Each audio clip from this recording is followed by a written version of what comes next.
de l'Union juive française pour la paix. J'interviens au nom de l'UJFP, l'Union juive française pour la paix, qui est affiliée au réseau des Juifs européens pour une paix juste. Notre bureau national, qui se réunit aujourd'hui à Paris et dont je suis membre, m'a délégué pour vous lire ce message de solidarité contre Agrexco. Des adhérents UJFP de plusieurs régions sont venus aujourd'hui. Agrexco, Carmel et Jaffa sont à Israël ce que les Oranges à Outspan étaient à l'Afrique du Sud de l'apartheid. Agrexco est un symbole de la colonisation de la Cisjordanie, du vol des terres et de l'eau de Palestine. C'est pourquoi cette société d'escrocs ne doit s'implanter ni ici ni ailleurs. C'est transformer en plateforme d'écoulement dans toute l'Europe des fruits et légumes des colonies. C'est la poursuite de l'impunité que Frech et Sarkozy accordent à Israël. C'est la poursuite des accords préférentiels entre Israël et l'Europe.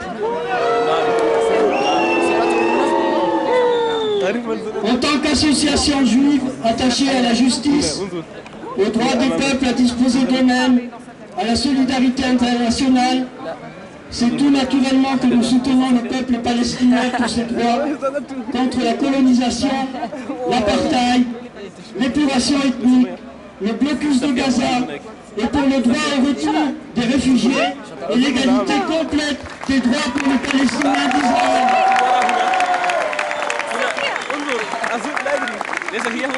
La politique de fuite en avant d'Israël est criminelle et suicidaire. Criminelle. Le rapport Goldstone ne doit pas être enterré. Les responsables de crimes de guerre, voire de crimes contre l'humanité, doivent être traduits devant la Cour pénale internationale. Suicidaire.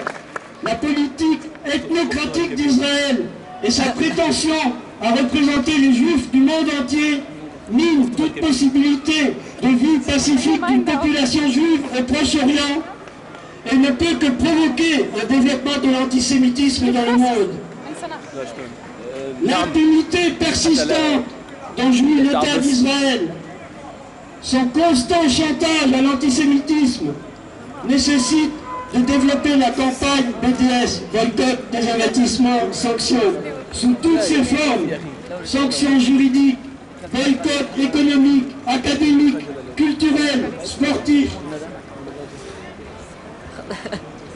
L'État français, aiguillonné par le Conseil soi-disant représentatif des institutions juives de France, le CRIF, qui n'est qu'une courroie de transmission de la politique d'Israël et ne représente qu'une minorité de juifs.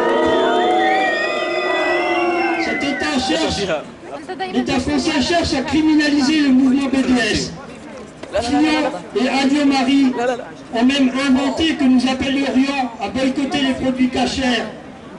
Sakina Arnaud a été condamnée pour incitation à la soi-disant haine raciale, nationale et religieuse. Mobilisons-nous massivement pour soutenir son recours contre ce jugement. Quelles que soient les difficultés, le mouvement BDS progresse et a commencé à remporter des victoires. Il progresse même en Israël, ainsi qu'on a attesté Eyad Sivan. Le peuple palestinien résiste. Nous n'accepterons jamais qu'il continue d'être persécuté au nom du judaïsme ou de toute autre cause. Nous serons toujours à ses côtés dans sa lutte pour ses droits, parce qu'il en va de sa survie et de la paix dans toute la région, parce que sa cause est universelle, parce qu'ici même, nous voulons vivre ensemble dans l'égalité et la justice, quelles que soient nos origines.